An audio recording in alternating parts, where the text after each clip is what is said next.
আল্লাহ war Rahman war রহিম ওয়াল মালিক ওয়াল কুদ্দুস ওয়াস সালাম ওয়াল মুমিন ওয়াল Muhaimin ওয়াল আজিজ ওয়াল জব্বার ওয়াল মুতাকাব্বির ওয়াল খালিক ওয়াল বারি ওয়াল মুসাফির ওয়াল গাফফার ওয়াল কাহ্হার ওয়াল ওয়াহ্হাব ওয়াল রাজ্জাক ওয়াল ফাত্তাহ ওয়াল আলিম ওয়াল কাবিদ ওয়াল খাফিদ ওয়াল রাফি ওয়াল মুইজ ওয়াল মুযিল ওয়াস সামি ওয়াল বাসির ওয়াল হাকাম ওয়াল ওয়াজিদ ওয়াল মাজিদ ওয়াল ওয়াহিদ ওয়াল আহাদ ওয়াস সামাদ ওয়াল কাদির ওয়াল মুকতাদির ওয়াল মুকদ্দিম ওয়াল মুআখির ওয়াল আউয়াল ওয়াল আখির ওয়াল যাহির ওয়াল বাতিন ওয়াল ওয়ালি ওয়াল মুতাআলি ওয়াত তাওয়াব ওয়াদ দার ওয়াল মুনতাকিম ওয়াল আফও ওয়া হুয়া মালিকুল মুলক ওয়া হুয়া যুল জালালি ওয়াল ইকরাম ওয়াল মুফসিদ ওয়াল বাসিদ ওয়াল গনি ওয়াল মুগনি ওয়াল নাফি ওয়াল নূর ওয়াল হাদি ওয়াল বাদি ওয়াল রাশিদ ওয়াস সাবুর ওয়া হুয়া লা ইলাহা ইল্লাল্লাহ।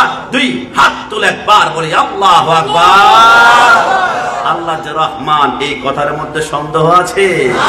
আমি দেখি মাঝে মাঝে আপনাদের চন্দনাশ 2000 সাতকানিয়া ঘরের পাশে যখন পেঁপে গাছ রোপণ করা হবে, আপনি দেখবেন পেঁপে গাছের গোড়ায় একদিন দুদিন পানি না দিলে পেঁপে গাছ ডেথ হয়ে যাবে, মৃত্যুবরণ করবে। কিন্তু অবাক ব্যাপার, রাঙ্গামাটি, খাগড়াছড়ি, বান্দরবন পাহাড়ের চিপায় চিপায় অসংখ্য পেঁপে গাছ দেখা যায়।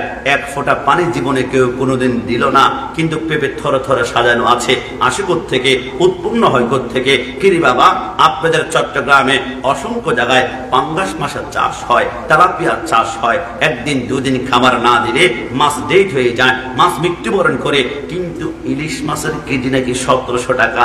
জীবনে এক দানা পরিমাণ খানা কেউ কোনোদিন দিল না।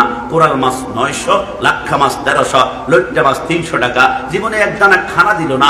আসে থেকে? আমার আল্লাহ বলে, বান্দা লেখা রাখো, প্রত্যেকদিন ফজরের টাইমে মুয়াজ্জিন যখন আজান দেয়, আসসালাতু খায়রুম মিনান নাওম, আমার আল্লাহ প্রত্যেকটা বান্দার দরজায় একজন করে ফেরেশতা পাঠায়। ফেরেশতা, আমি রাজ্জাক, তোর হাতের মধ্যে রিজিক দিয়ে দিলাম, একটু পরে বান্দা নামাজ পড়ার জন্য দরজা খুলবে, ওযু করার জন্য দরজা খুলবে, মসজিদে যাওয়ার জন্য দরজা খুলবে। যখনই দরজা খুলবে, তোর হাতে রিজিক দিলাম, চুম্বুকের মতো ঢুকবা, বান্দার ঘরের মধ্যখানে রিজিকগুলা ঢেলে দিয়ে তারপর তুমি আসমানে চলে আসবা। ফেরেশতা বলে, আল্লাহ 2000 চন্দনাশ অসংখ্য জায়গায় গিয়েছিলাম, রব্বুল আলামিন আশ্চর্য হলাম, অনেক যুবক মুরব্বীরা নামাজ পড়েছে, এরা ঘরের ভিতর ঢুকার দরজা খোলার সাথে সাথে রিজিক ঢেলে দিয়ে আসলাম। কিন্তু আল্লাহ 7টা বেজে গিয়েছে, অনেকে ঘুম থেকে উঠে না, 8টা বেজে গিয়েছে, নামাজ পড়ে না, 9টা বেজে গিয়েছে, দরজা খুলে না। আল্লাহ যদি দরজা নাই খুলে, রিজিক কিভাবে এর ঘরের ভিতর আমি ঢুকাবো? আল্লাহ, বান্দা তো সেইটা করতে চায় না, দরজা খুলতে চায় না। আল্লাহ কি করব?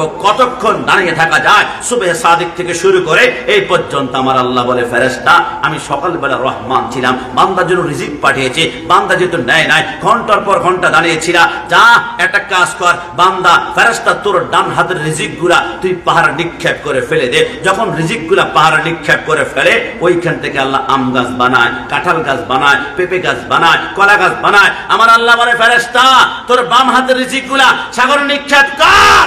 ওইখান থেকে আমার আল্লাহ ইলিশ মাছ উৎপন্ন করে। একটু জবান খুলে বলে সুবহানাল্লাহ।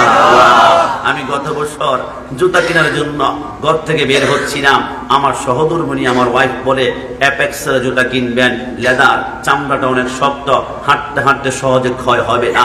4200 টাকা দিয়ে জুতা কেনার পরে 1 বছর হাঁটলাম, জুতার তলা ক্ষয় হতে হতে 1 বছর পরে চামড়া আর খুঁজে পাওয়া গেল না। কিন্তু আল্লাহ কত মেহেরবান, আপনার পার তালু, আমার পার তালু, সামান্য একটা পাতলা চামড়া দিয়ে বানিয়েছে। 20টা বছর হাঁটলাম, 40 বছর হাঁটলাম, 60 বছর হাঁটলাম, 80 বছর হাঁটলাম, 100 বছর হাঁটলাম। পার তালুর দিকে একটু তাকিয়ে দেখুন, যাররা পরিমাণ এখনো ক্ষয় হয় নাই, ক্ষয় হয় নাই। ফাবি আইয়ি আলাই রাব্বিকুমা তুকাজ্জিবান। সারা জিন্দেগি চেষ্টা করলো, আল্লাহর নিয়ামতের শুকরিয়া আদায় করে শেষ করা যাবে না। জবান খুলে বলুন, যাবে। সাগর নদী আর পাহাড়ে বনে, পাখিদের গুনগুন গুঞ্জরণে, ভেসে আসে ওই সমুদ্র তান, চারিদিকে শুধু আল্লাহর জয়গান।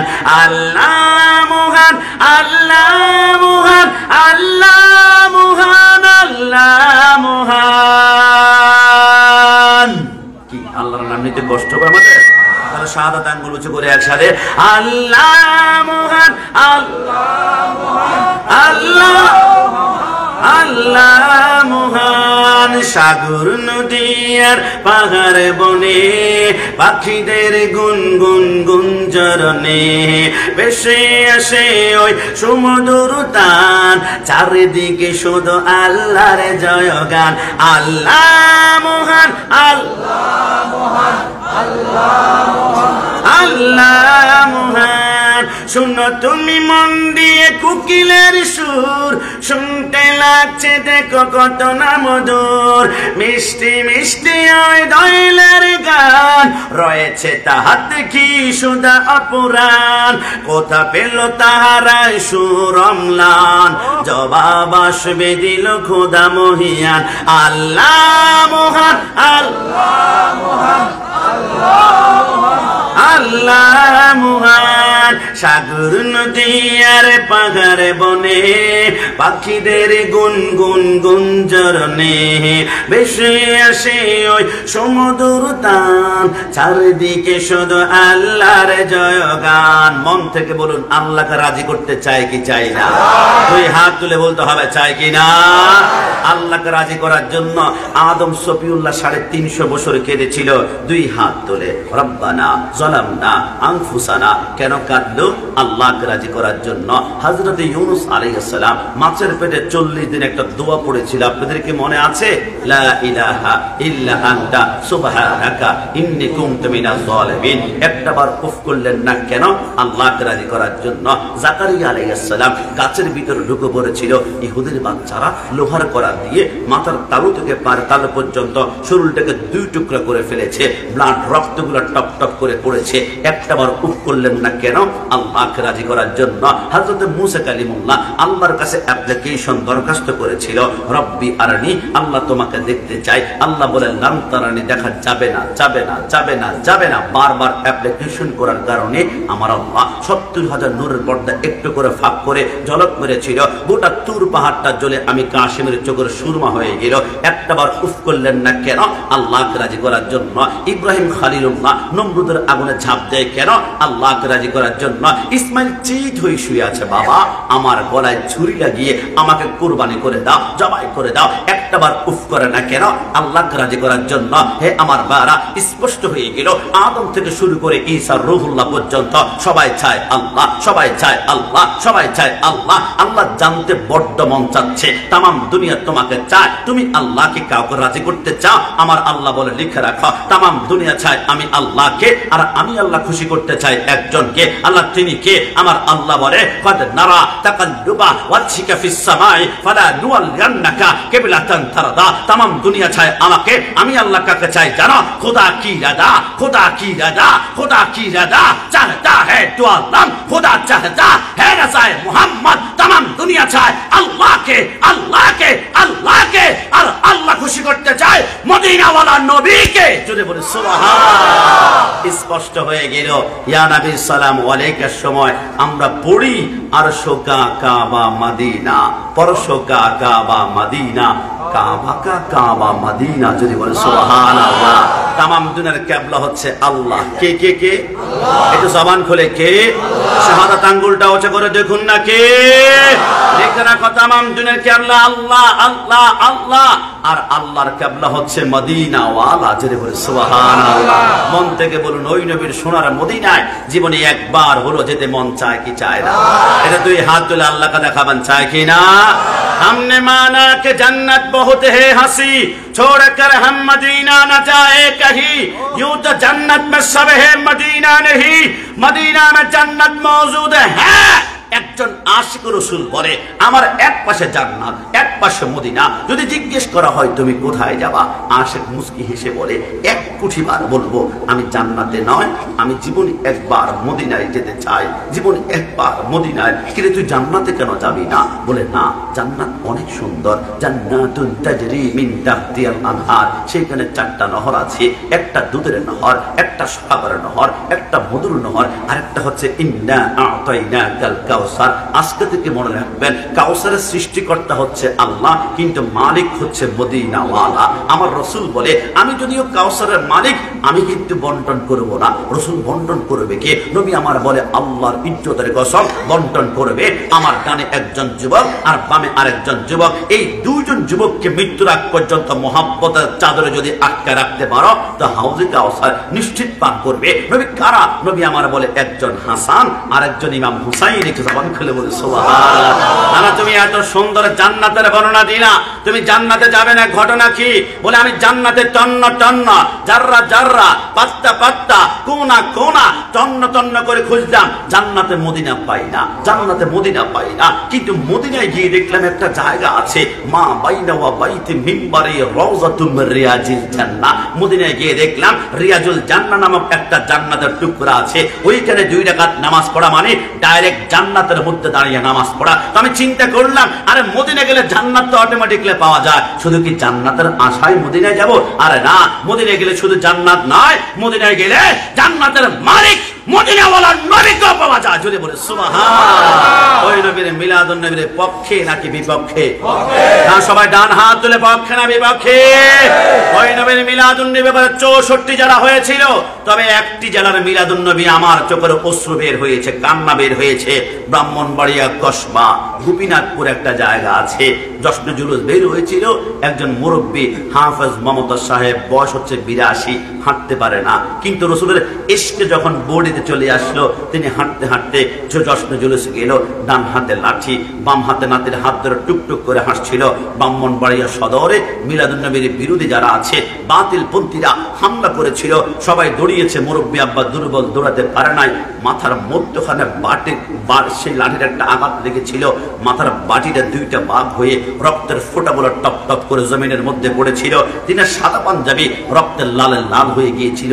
এরা মনে করেছিল সুন্নিদেরকে আক্রমণ করলে আর মিলাদুন নবী মনে হয় করবে না, সুন্নিদেরকে আঘাত করলে মনে হয় ইয়া রাসূলুল্লাহ বলবে না, সুন্নিদেরকে আঘাত করলে মনে হয় জশ্নে জুলুস মিলাদুন নবী বের করবে না। কিন্তু এরা তো জানে না সুন্নিদের আরেকটা পরিচয়, এরা হুসাইনি, হুসাইনিরা রক্ত দেয়, ইয়াজিদিরা রক্ত চুষে খায়। মনে রাখবা, যত যাবে রক্ত সুন্নি হবে সত্য। ডান হাত তুলে বলো ঠিক কিনা?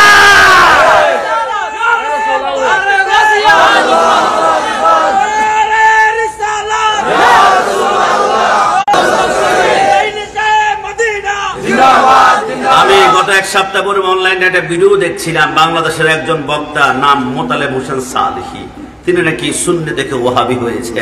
আমার কোনো মতে বুঝে আসে না, সুন্নিরা কোনো জায়গায় বিক্রি হতে পারে না, সুন্নিদেরকে কেউ কিনতে পারে না। টাকা পয়সা বাড়ি গাড়ি স্বর্ণের পাহাড় দিল, কারণ কি জানো? সুন্নিরা জন্মের পরেই একজনের কাছে বিক্রি হয়ে যায়। হুজুর কার কাছে বিক্রি হয়? লিখে রাখো। ওহাবিরা বিক্রি হয়েছে সৌদি রিয়ালের কাছে, আহলে হাদিস বিক্রি হয়েছে খ্রিস্টানদের ডলারের কাছে, শিয়ারা বিক্রি হয়েছে ইরান টাকার কাছে, আর সুন্নিরা বিক্রি হয়েছে মদিনাওয়ালা নবীর কাছে। ডান হাত তুলে বলো ঠিক কিনা? নবীর কাছে যারা বিক্রি হয়ে যায়, এদের ঈমান কখনো কেনা সম্ভব আছে? যতক্ষণ এই দেহেতে প্রাণ, আমি গেয়ে যাব নবীর গুণগান। কি নবীর ইয়া রাসূলুল্লাহ স্লোগান দিলে কি আপনার ভয় লাগে? কি টেনশন লাগে? আর আমাদের তকদির ভালো, আমাদের প্যান্ডেলে ইয়া রাসূলুল্লাহর আওয়াজ শোনা যায়। বাংলাদেশে এমনও প্যান্ডেল আছে, আমাদের প্যান্ডেল থেকে 10 গুণ 20 গুণ 50 গুণ 5 লাখ মানুষ হয়, একবার ইয়া রাসূলুল্লাহ শোনা যায় না, ইয়া রাসূলুল্লাহ শোনা যায় না। আমি লিখিত দিলাম, যেই প্যান্ডেলে ইয়া রাসূলুল্লাহ স্লোগান নাই, ওই প্যান্ডেলে আমার নবীও নাই। কথা বলো ঠিক আছে?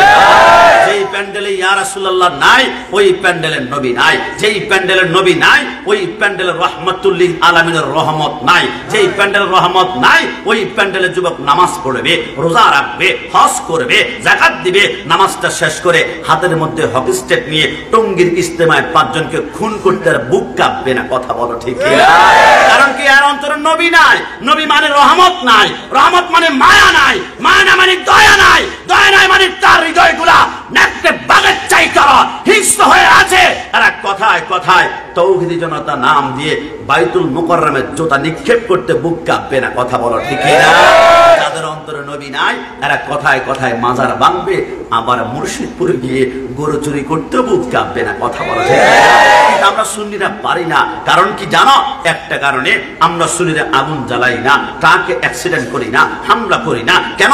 আমাদের হৃদয়ে ওয়ামা আরসালনাকা ইল্লা রাহমাতাল লিল আলামিন আছে। রহমত চাই কলবে থাকবে, আগুন থাকতে পারে না, ভাঙচুর থাকতে পারে না। মনে রাখো, সুন্নিরা দুনিয়ার ক্ষমতার পাগল না। আজকে থেকে লিখে রাখো, সুন্নিরা প্রয়োজনে আতরের ব্যবসা করবে, লাভ যদিও না হয় রাসূলের সুন্নাত আতর ব্যবহার করব, গায়ের মধ্যে মাখবো। ঠিক সুন্নিরা আহলে সুন্নাত ওয়াল জামাত করবে। দেশীয় কোনো ক্ষমতা যদি না পায়, মসনদ যদি না পায়, সংসদে যদি যেতে না পারে, কোনো দুঃখ নাই। আমাদের একটাই মাকসাদ, মান যাল্লাযী ইয়াশফাউ ইনদাহু ইল্লা বিইذনি। রাসূল যদি শাফাত করে, সুন্নিদের কোনো ক্ষমতার প্রয়োজন নাই। কথা বলো ঠিক কি না? আমরা ক্ষমতা চাই না, আমরা চাই মদিনাওয়ালা নবী। হরকে ইশকে মুস্তাফা সামানে উস্ত বাহার ওয়া বারদার গোশায় দামানে উস্ত। নবী যদি রাজি হয়ে যায়, জান্নাত তুমি আর তালাশ করতে হবে না, জান্নাত তোমার কদমে এসে চুমা খাবে। একটা জবান খুলে বলে সুবহানাল্লাহ। একসাথে সর্বশেষ একসাথে বলতে হবে, আছে যতক্ষণ এই দেহেতে প্রাণ, আমি গেয়ে যাব নবীর গুণগান। যত দিকে না বাধা ইবলিস শয়তান, আমি গেয়ে যাব নবীর গুণগান। একসাথে আমি গেয়ে যাব নবীর গুণগান। কেউ করবে সুনাম, কেউ করবে বদনাম, আমি গেয়ে যাব নবীর গুণগান। আর হাত তুলে বলো ঠিক না? খোদা তুমি মোর রব, খোদা তুমি মোর রব, মোর নবী মোর সব, আমি গেয়ে যাব নবীর গুণগান। যত দিকে না বাধা, শেষবার মতন, যত দিকে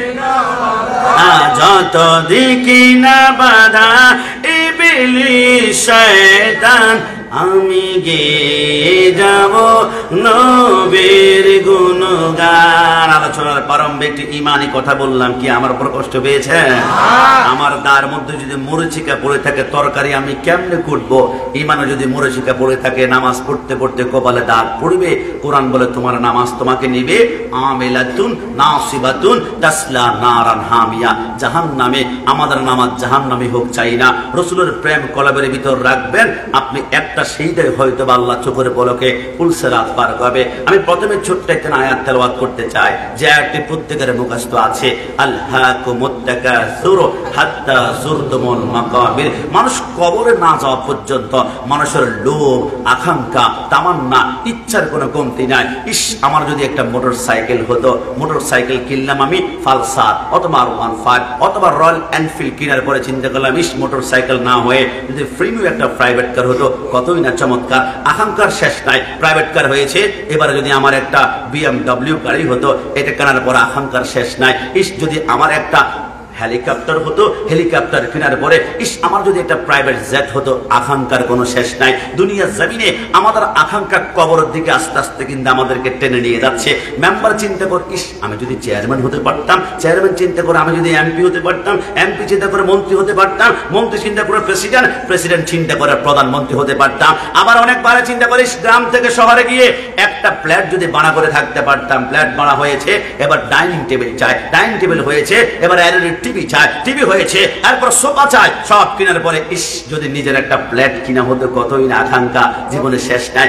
আকাঙ্ক্ষা করতে করতে কবরে চলে যাচ্ছে। কিন্তু দুনিয়ার জমিন থেকে মৃত্যুবরণ করতে হবে, এই অহংকার, এই চিন্তা আপনার অন্তর থেকে সরাতে পারবেন না। কারণ পৃথিবীর জমিনে বাংলাদেশে একজন বাওয়াল শিল্পী ছিল, নাম ছিল ফিরোজ শাহ। তিনি একটা গান লিখেছেন, গানের নাম হচ্ছে 1 সেকেন্ডের নাই ভরসা। গানটা লিখে তাল, সুর, লয় সবকিছু ঠিক করে 2001 সালে জায়গায় ঢাকা আরবি স্টেডিয়ামে 50,000 মানুষের সামনে তিনি গানটা গাইবেন। সবকিছু রেডি করে মাইক্রোফোনটা হাতে নিয়ে শুধু একটা টান দিয়েছিল 1 সেকেন্ডের নাই ভরসা। নাই ভরসা বলেছেন, সেকেন্ডের ভিতরে তিনি স্টেজ থেকে পড়ে নাই হয়ে গেলেন। ঢাকা মেডিকেল নেওয়ার পরে চেক আপ করলো, ডাক্তার চোখের পানিগুলো ছেড়ে দিয়ে বলল, আজরাইল তার রুটা এত জোরে টান দিয়েছে 37টা রগ দুই টুকরা হয়ে গিয়েছে।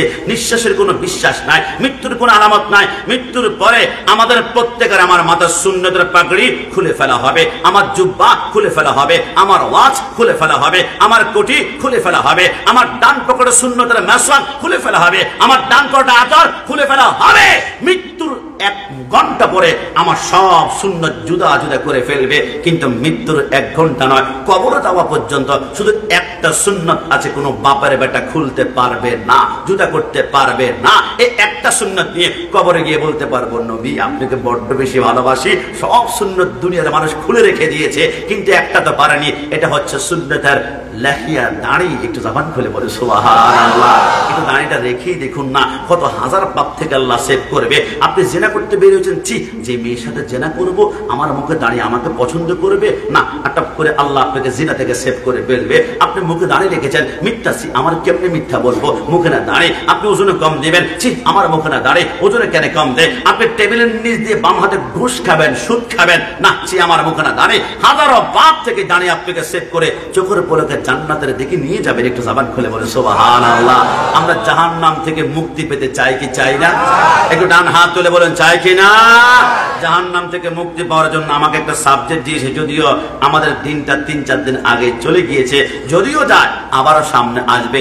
শবে বরাতের তাৎপর্য দেখুন, শব অর্থ রাত, বরাত অর্থ মুক্তি। যারা শবে বরাত পালন করবে এরা জাহান্নাম থেকে মুক্তি পাবে, যারা পালন করবে না এরা মুক্তির আশা করতে পারে না। অনেকে বলে হুজুর শবে বরাত তো পাই নাই। আমি বলি শবে বরাত যদি না পাও তাহলে অন্য নামে কোরআনে পাবা। সূরা দুখানে আমার আল্লাহ ইরশাদ করেছেন, ইন্না আনজালনাহু ফি লাইলাতিন মুবারাকা। হুজুর আমি এটা বুঝছি না, তাহলে হাদিসের মধ্যে যাও, লাইলাতুন নিসফি মিন শাবান নামে একটা অধ্যায় আছে, সেইখানে বাবা এক কথায় শবে বরাত যদি মানো তুমি মুক্তি পাবা, যদি না মানো তাহলে মুক্তি পাওয়ার আশা করতে পারবে না। কারণ শবে বরাতের গান হয় না, ডান্স হয় না, কি হয় বেশি বেশি হয়, ওয়াল্লাযিনা ইয়াবিতুনা লিরাব্বিহিম সুজদান ওয়া কিয়ামা, সেইখানে সেইটা হয়। এই আমার ভাইরা, কখনো কল্পনা করেছেন আমি আজকে লিখিত দিলাম 6.5 লক্ষ বছর একটানা জিকির করে সমস্ত জিকির যদি এক পাল্লা রাখা হয়, আরেক পাল্লা যদি শুধু একটা সিজদা রাখা হয়, 6.5 লক্ষ বছরের জিকিরের চাইতে একটা সিজদার দাম আল্লাহর দরবারে বেশি।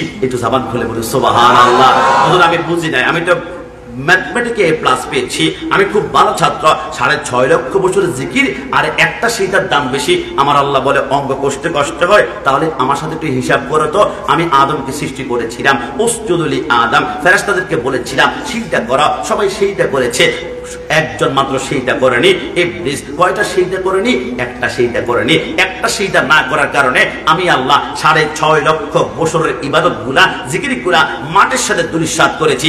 একটা সিজদা না করার কারণে যদি 6.5 লক্ষ বছরের ইবাদত মাটির সাথে মিশাতে পারে, কোন বান্দা যখন একটা সিজদাই করে 6.5 লক্ষ জিকির পরিমাণ সমান আমি আল্লাহ তার আমলনামায় দিতেও পারি। একটু জবান খুলে বলে সুবহানাল্লাহ।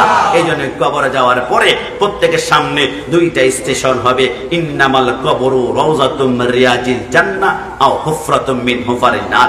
1 নম্বর স্টেশন নাম হচ্ছে রওজা, এটা জান্নাত, আর 2 নম্বর হচ্ছে হুফরা। হুফরা মানে জাহান্নাম। আমাদের এলাকার আগুন যদি আঙ্গুলের আগার মধ্যে লাগে, প্রথম আঙ্গুল পড়বে, তারপর কনুই পড়বে, তারপর সিনা পড়বে, তারপর বুক পড়বে, তারপর কলিজা। কিন্তু জাহান্নামের আগুন নারুল্লাহিল মুকাদাতুল্লাতি তাত্তারিউ আলাল আফইদা, আঙ্গুলে লাগবে তো আঙ্গুল নয়, প্রথম কলিজাটা জ্বালিয়ে পড়ি আঙ্কার করে ফেলবে। কিছুক্ষণ পর বান্দা কান্না করবে, আল্লাহ তৃষ্ণা, গলা শুকিয়ে গিয়েছে, জিহ্বা দাঁতের মার সাথে আঠার মতো আটকে যায়। আল্লাহ পানি, জাহান্নামে কোনো ঠান্ডা পানি পাওয়া যাবে না, ইল্লা হামিমা ওয়া গাসসাকা, সেইখানে গরম গরম পুষ থাকবে। আমি কাশমি মুখে টিপ দিলে ব্রণ থেকে পুষ বের হয়, পোড়া টিপ দিলে পুষ বের হয়। আমরা টিস্যু দিয়ে মুছে বলে চিক দুর্গন্ধ।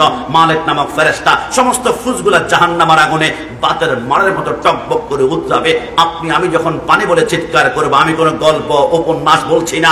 63 বছরের জিন্দেগিতে একটা একটা মিথ্যা কথা যিনি বলেননি তিনি হচ্ছেন মদিনাওয়ালা নবী। একটু জবান খুলে বলে সুবহানাল্লাহ। আমার নবী বলে যখন পানি বলে চিৎকার করবে তখন পুষগুলা দিবে, ঠান্ডা নাকি গরম দেখার সুযোগ পাবো না, মুখের ভিতরে নিয়ে ডক ডক করে খাবো, শরীরের মাংসগুলো ঝরঝর করে পড়ে যাবে। কিছুক্ষণ পর বান্দা কান্না করবে, আল্লাহ আমার ক্ষুধা, পেট চলে যা, খাবার দিন না। জাহান্নামে কোনো সুস্বাদু ফল পাওয়া যাবে না। তবে মুসলিম শরীফের মধ্যে লেখে ক্ষুধা বলে চিৎকার করলে জাহান্নামী ব্যক্তির হাতে মালিক নামক ফেরেশতা আপেলের মতো একটা গোলাকার ফল দিবে, দেখতে যদিও আপেল কিন্তু ফলটার নাম জাক্কুম ফল। মুখের ভিতরে ঢুকাবে, সাথে সাথে 27টা কাঁটা বের হবে, 2টা কাঁটা 2টা চোখকে টুকরা টুকরা করে ফেলবে, 2টা কাঁটা 2 কানের ছিদ্র, 2টা 2 নাকের ছিদ্র, আর বাকি 21টা কাঁটা মাথার উপর দিয়ে ছিদ্র ছিদ্র করে মাথাটাকে ঝাঁঝরা করে ফেলবে। মগজগুলা, চোখ, মুখ, নাক, বান, গাঁট বেয়ে বেয়ে পড়বে। বান্দা কান্না করবে, আল্লাহ মাফ করে দাও, ক্ষমা করে দাও। আমার আল্লাহ বলবে, খবরদার, দুনিয়াতে বলেছিলাম ইয়া আইয়ুহাল্লাযীনা আমানুত্তাকুল্লাহ হাক্কা তুকাতিহি ওয়া লা তামুতুন্না ইল্লা ওয়া আনতুম মুসলিমুন। যদি মুসলমান হয় আমি আল্লাহর ভয় অন্তর রাখতা, জাহান্নাম নয় তোমাকে আমি দিতাম জান্নাত। একটু জবান খুলে বলে সুবহানাল্লাহ। যুবক আমার, পর্দার সিংমা বন্যা আল্লাহর নবী বলে ওই জাহান্নাম থেকে বাঁচার জন্য তোমাদের সামনে 4টা আমল রয়েছে। নবী কি আমল? আমার নবী বলে তাহলে শোনো।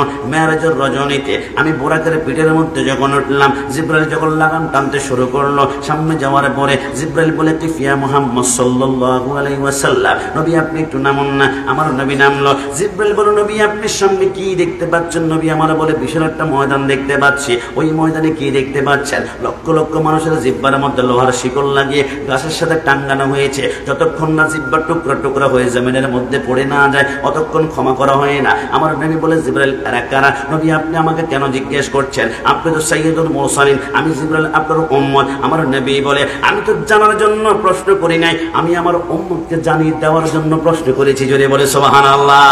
জিবরাইল বলে, নবী বলা হবে 2 নম্বর জায়গার মধ্যে চলুন না। আমার নবী গেল। জিবরাইল বলে, নবী কি দেখতে পাচ্ছেন? আমার নবী বলে, বিশাল একটা ময়দানে দেখতে পাচ্ছি।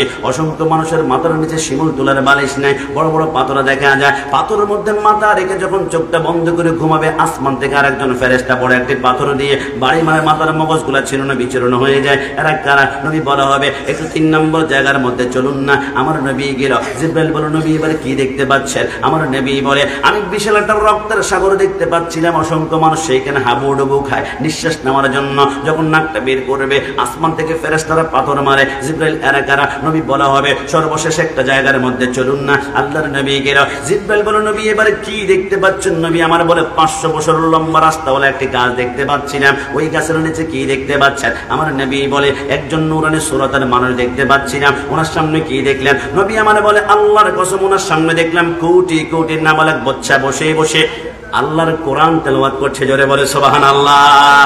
পরের জায়গা পরের জমিন পরে বানায়া আমি রই, আমি তো সেই ঘরের মালিক নই। কি আপনাদের কষ্ট হচ্ছে?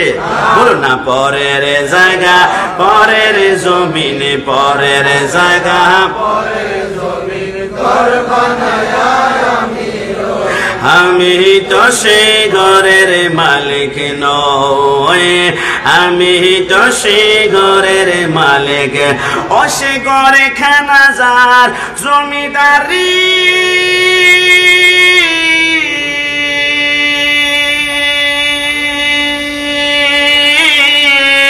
আমি পাই না তাহার হুকুম জারি, আমি পাই না জমি দারের দেখা, পাই না জমি দেখা, মনের দুঃখ কারে কয়ে, আমি তো সে ঘরের মালিক নই, আমি তো সে ঘরের মালিক নই। শেষবার মতন একসাথে, পরের জায়গা পরের জমি ঘর বানায়া আমি রই, আমি তো সে ঘরের মালিক নই, আমি তো সে ঘরের মালিক নই। জিবরাইল বলল, নবী প্রথম জায়গার মধ্যে কি দেখলাম? অসংখ্য মানুষের জিহ্বার মধ্যে লোহার শিকল লাগিয়ে কাছের সাথে টাঙ্গানো হয়েছে, অন্য কেউ নয়। ফালা তাকুল্লাহুমা উফি ওয়ালা তানহারহুমা ওয়া কুল্লাহুমা কাওলান কারীমা। এরা দুনিয়ার জমিনে আব্বা আম্মার সাথে গাদ্দারি করেছিল, আব্বা আম্মার সাথে জিহ্বা নাড়িয়ে নাড়িয়ে তর্ক বিতর্ক করেছিল। এরা আমার খাগড়া আমার খাগারিয়ার ভাইয়ারা, আমি কোন মার কথা বললে তোমাদের চোখের পানি বের হবে আমি তো জানি না। আমার মা আমার বাবা যখন মিলন করেছিল, আমার বাবার এক ফোঁটা বীর্যের কৌটি কৌটি ভাগার একটা শুক্রাণু গিয়ে মায়ের পেটের ভিতরে যখন গেল, ওই বীর্যের উপরে 40 দিন যাওয়ার পরে মায়ের পেটের ভিতরে এটার বীর্য থাকে না, ওইটা রক্ত হয়ে যায়। ওই রক্তের উপরে 40 দিন যাওয়ার পরে ওইটা রক্ত থাকে না, ওইটা মাংসের টুকরা হয়ে যায়। ওই মাংসের টুকরার উপরে 40 দিন যাওয়ার পরে ওইটা মাংসের টুকরা থাকে না, ওইখান থেকে এবারে দুইটা চোখ বের হয়। ওই চোখের উপরে 40 দিন যাওয়ার পরে এটা চোখ থাকে না, ওইখান থেকে এবারে দুইটা হাত বের হয়। ওই হাতের উপরে 40 দিন যাওয়ার পরে সেইখান থেকে দুইটা পা বের হয়। ওই পায়ের উপরে 40 দিন যাওয়ার পরে সেইখান থেকে মাথা বের হয়। ওই মাথার উপরে 40 দিন যাওয়ার পরে সেইখান থেকে চুল বের হয়। 10 মাস 10 দিন কমপ্লিট হয়ে যাওয়ার পরে আমার আল্লাহ বলে, জিবরাইল আমার বান্দা একটু পরেই তো দুনিয়ার জমিনের মধ্যে যাবে, সমস্ত বডি তৈরি হয়ে গিয়েছে, তবে আমার বান্দা মার পেটের মধ্যে কেমন পজিশনে রয়েছে একটু বলো না।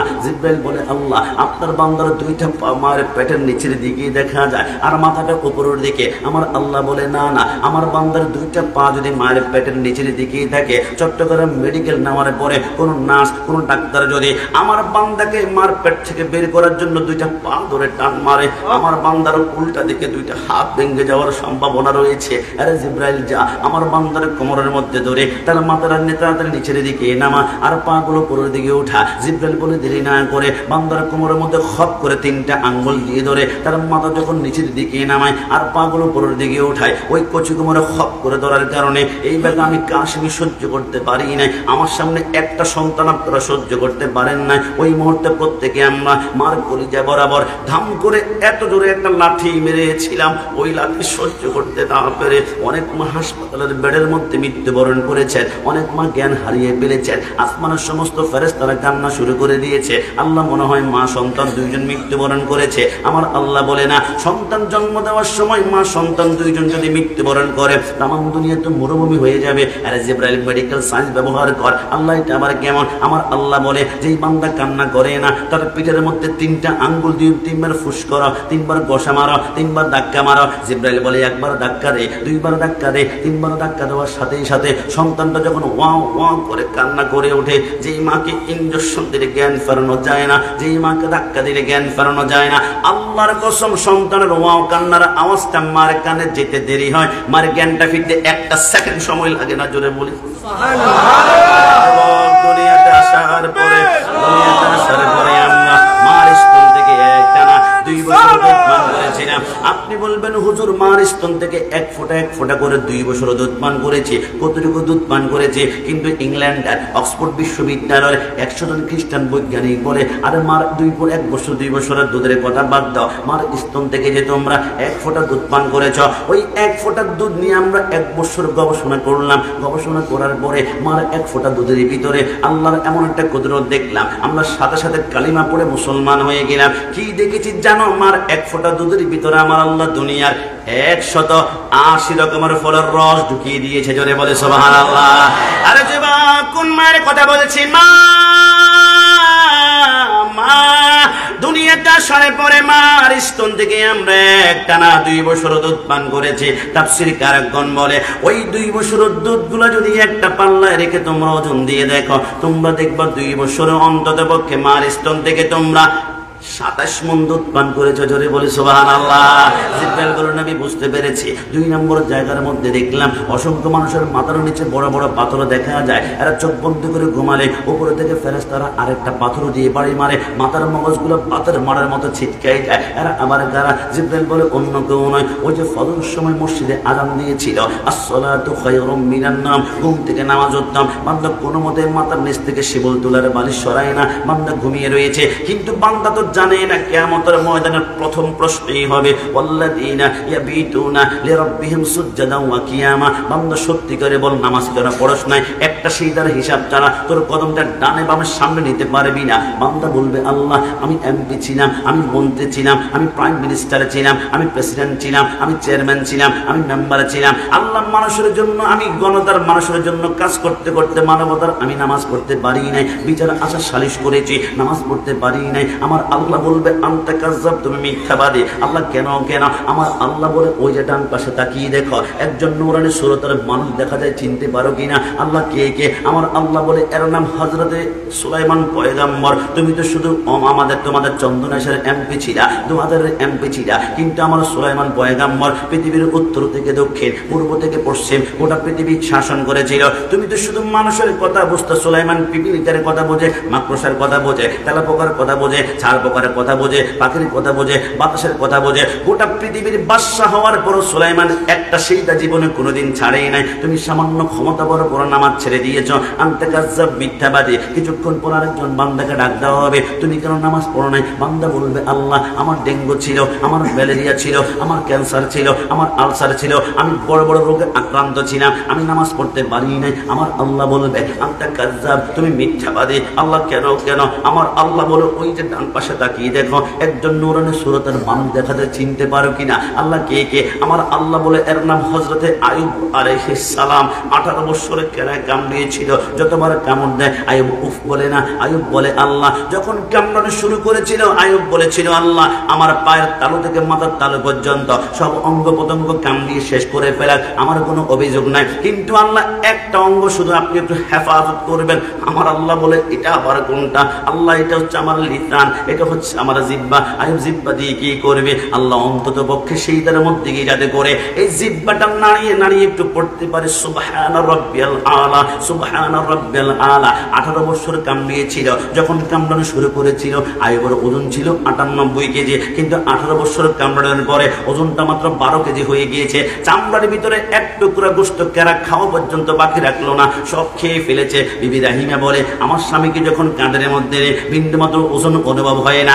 এত অসুস্থ হওয়ার পর আইয়ুব জীবনে একটা সেইটা ছাড়াই নাই। তুমি সামান্য অসুস্থ হয়ে নামাজ ছেড়ে দিয়েছ, হাতের মধ্যে জাহান্নামের শিকল লাগায় টানতে শুরু করবে। কিছুক্ষণ পর আরেকজন বান্দিকে ডাক দেবে, বান্দি,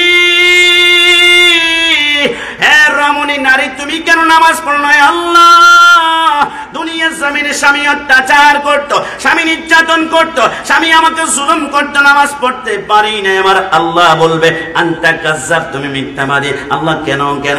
আমার আল্লাহ বলে, ওই যে ডান পাশে তাকিয়ে দেখো, একজন রমণী দেখা যায়, চিনতে পারো কিনা? আল্লাহ কি? আমার আল্লাহ বলে, এর নাম হযরতে আসিয়া। একটু জবান খুলে বলি সুবহানাল্লাহ।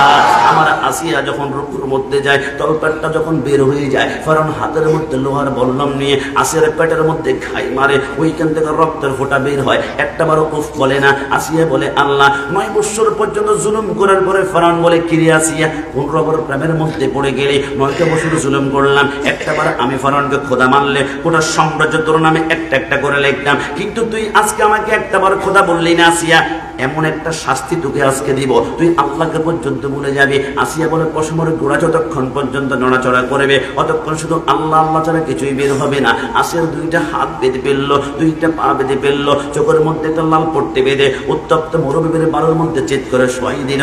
আসিয়া বলে, আমার পিঠের নিচে মরুভূমির বালিগুলা বালি নয়, এক একটা জ্বলন্ত কয়লার মতন মনে হচ্ছিল। কিছুক্ষণ পরে দেখলাম আমার পিঠের চামড়া গোলা, গোশতগুলা গলতে গলতে আমার হাড্ডিগুলা মাটির সাথে ঠন ঠন করে বাড়ি খাচ্ছে। আমি বুঝে ফেললাম, এখন দুনিয়াতে আমি আর সেইটা করতে পারবো না। সেইটা করতে হলে পিঠের চামড়া লাগবে, আমার গোশত লাগবে। আমি আল্লাহর কাছে ফরিয়াদ করলাম, আল্লাহ তোমার নাকি জান্নাতে সুন্দর একটি ঘর আছে, আল্লাহ তোমার ঘরের পাশে আমি আসিয়াকে ছোট্ট একটা ঘর দান করো না। আমার আল্লাহ বলে, জিবরাইল দেরি করিস না, আসিয়া জিন্দিগিতে কিছু চাই নাই, জান্নাতের ছোট্ট ঘর চেয়েছে। দুনিয়ার মতো 13টা দুনিয়াকে একসাথে জোড়া লাগিয়ে আসিয়ার জন্য একটা জান্নাত বানা। আসিয়া যখন সর্বশেষ আল্লাহ বলে ডাক দেবে, আমি আল্লাহ চোখের পলকে জান্নাতে ঢুকিয়ে দিব। জোরে বলে সুবহানাল্লাহ। রোজে হাসরে প্রথম প্রশ্ন, নামাজে পড়েছো নাকি? নামাজে ছাড়া সবই আমল দেবে তোমায় ফাঁকি। নামাজে হবে প্রথম হিসাব, নামাজে হবে প্রথম হিসাব। হাদিসেতে রয়, নামাজে ছাড়া রোজে হাসরে নেই কোনো উপাদান। হাত তুলে বলো ঠিক কিনা? কোরআন হাদিস খুলে দেখো, একসাথে কোরআন হাদিস খুলে দেখো পাবে সব জায়গায়, নামাজে ছাড়া রোজ হাসরে নেই কোনো উপায়। জিব্রাইল বলল নবী 4 নম্বর জায়গা, 3 নম্বর জায়গাতে কি দেখলেন? নবী আমার বলে বিশালটা রক্তের সাগর দেখলাম। এরা আবার কারা? আর রাশি ওয়াল মুরতাশি কিলাহুমা ফিন্নার। যারা দুনিয়ার জমিনে সুদ বক্ষণ করেছিল, এরা সুদ খায় নাই, গরিব মানুষের রক্তগুলা চুষে চুষে খেয়েছে। যে যত বেশি গরিবের রক্ত চুষে খেয়েছে, ওর রক্তের সাগরটা অত বেশি লম্বা হবে। নিঃশ্বাস নেওয়ার জন্য সাগরের ভিতর থেকে নাকটা যখন বের করবে, আসমান থেকে ফেরেশতারা পাথর মেরে মেরে মাথার মগজগুলো ছিন্ন বিচ্ছিন্ন করে ফেলবে। বুঝতে পেরেছি। সর্বশেষে একটা জায়গার মধ্যে দেখলাম একটা বিশাল গাছের নিচে নূরানি সুরতের মানুষ। উনি আবার কে বলে? উনি অন্য কেউ নয়, উনি হচ্ছেন মুসলমানদের আদি পিতা হযরতে ইব্রাহিম খলিলুল্লাহ। যদি বলে সুবহানাল্লাহ। ওনার সামনে দেখলাম কোটি কোটি নাবালেগ বাচ্চা বসা আছে। এরা আবার কারা? অন্য কেউ নয়, এই আমার খাগড়িয়ার ভাইরা। একটাবার চিন্তা করে যান, অনেক সন্তান দুনিয়াতে 1 ঘন্টা আসার 1 ঘন্টা পরে মৃত্যুবরণ করে, অনেক সন্তান দুনিয়াতে জন্মের 2 ঘন্টা পরে মৃত্যুবরণ করে। আল্লাহ বুঝলাম না, যেই সন্তানটা দুনিয়াতে আসার 1 ঘন্টা পরে মৃত্যুবরণ করবে, একে দুনিয়াতে পাঠানো কি দরকার ছিল? না পাঠালেই তো হতো। 10 মাস 10 দিন মাকে কষ্ট দিয়ে মাত্র 1 ঘন্টার জন্য পাঠিয়েছেন। সন্তান দুনিয়াতে এসে ওয়াও করে কান্না করেছে। আব্বা আম্মার মনে কত স্বপ্ন জেগে উঠেছে। 1 ঘন্টা পরে আপনি কেন নিয়ে গিয়েছেন? আমার আল্লাহ বলে আমি যে রহমান সেই জন্য নিয়েছি। আল্লাহ সন্তান নিয়ে গিয়েছেন, রহমানের কি হলো? আমার আল্লাহ বলে রব্বানা মা খালাকতা হাযা বাতিলা। আমি আল্লাহ অনর্থক কোনো কিছু বানাই না। আল্লাহ কেন নিয়েছেন? আমার আল্লাহ বলে নাবালেগ সন্তানকে 1 ঘন্টা পরে কেন নিয়ে যায় জানো? তাহলে তোমরা শোনো। আমি যখন থেকে কোনো সন্তানের আব্বা আম্মা ফুলসিরাত পার হতে গেলে এরা গ্রেফতার হয়ে যাবে, এদের আমল নামার মধ্যে কোনো আমল থাকবে না। এরা ফুলসিরাত পার হতে গেলে এদের পা গুলা কেটে কেটে জাহান্নামের মধ্যে পড়ে যাবে। আমি আল্লাহ ওই আব্বা আম্মা গুলাকে বাঁচানোর জন্য তার সন্তান গুলাকে 1 ঘন্টা পরে মৃত্যুবরণ করায়। মাঝে মাঝে নাবালেগ সন্তানকে পুকুরে ডুবিয়ে মৃত্যুবরণ করায়, মাঝে মাঝে অ্যাক্সিডেন্টে মৃত্যুবরণ করায়। আল্লাহ কেন কেন? আমার আল্লাহ বলে এই নাবালেগ সন্তানগুলো কিয়ামতের ময়দানে বলবে, ওগো আল্লাহ আমি কোন দিকে যাব? আমার আল্লাহ বলবে তুমি ফুলসিরাত পার হয়ে যাও চোখের পলকে। আল্লাহ আমি তো ফুলসিরাত পার হব, কিন্তু আমার মা কোথায়? আমার বাবা কোথায়? যে মা আমাকে 10 মাস 10 দিন গর্ভধারণ করেছিল। আমার আল্লাহ বলবে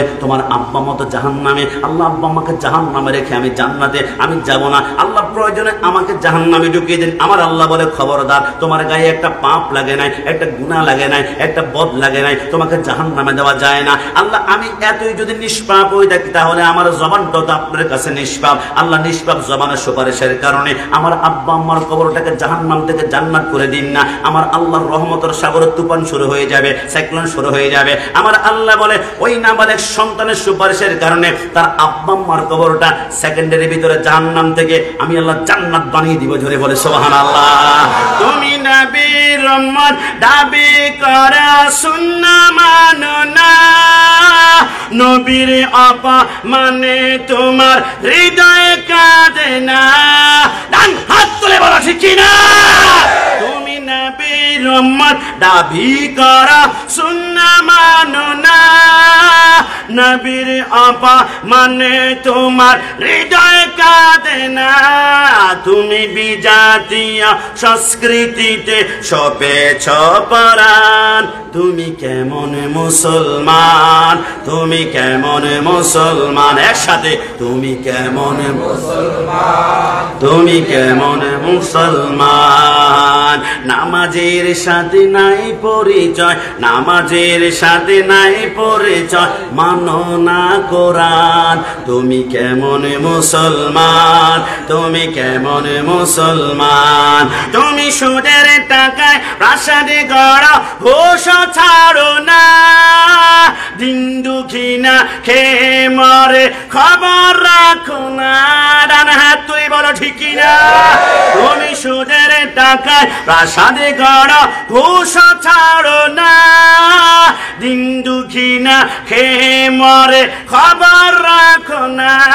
তুমি ঘুষ খেয়ে বিচার করো সাজিয়া প্রদান। তুমি কেমন মুসলমান?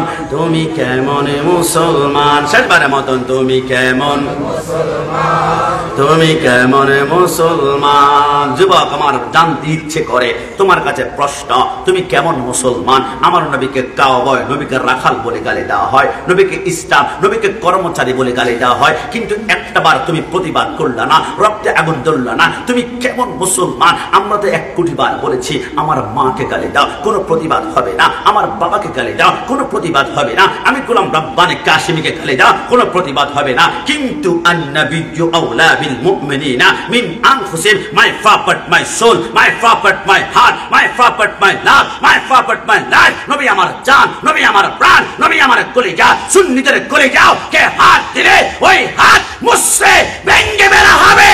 জান হাত তুলে বলো ঠিক কি না?